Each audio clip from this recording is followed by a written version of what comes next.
एक बार की बात है। एक गांव में एक बूढ़े आदमी रहते थे। वो गांव के सबसे पुराने और डरावने मकान में रहते थे। लोग कहते थे कि उनके मकान में भूत रहता है, लेकिन बाबा ने उस बात पर कभी ध्यान नहीं दिया। एक रात जब बाबा अकेले ही सो रहे थे, तभी एक आवाज सुनाई दी। उन्होंने सोचा कोई आया होगा, लेकिन जब उन्होंने घबराकर उठकर देखा तो उन्हें कोई नहीं था। फिर भूत ने उनसे कहा, मुझे मोक्ष की तलाश है। बाबा को थोड़ी चौंकने के बाद उन्होंने भूत की कहानी सुनी। भूत की आत्मा थक गई थी और मोक्ष की तलाश में भटक रही थी। बाबा ने उसकी मदद की और उसे मोक्ष का मार्ग दिखाया।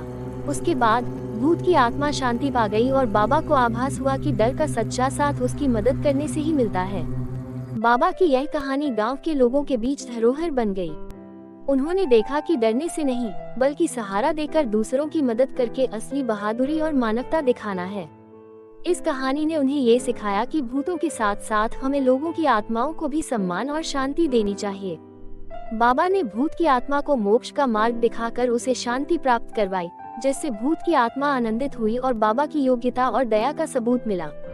इस कहानी से हमें ये शिक्षा मिलती है कि हमें धैर्य और समझदारी से हर समस्या का सामना करना चाहिए, ताकि हम सभी को शांति और सुख की दिशा में आगे बढ़ा सकें।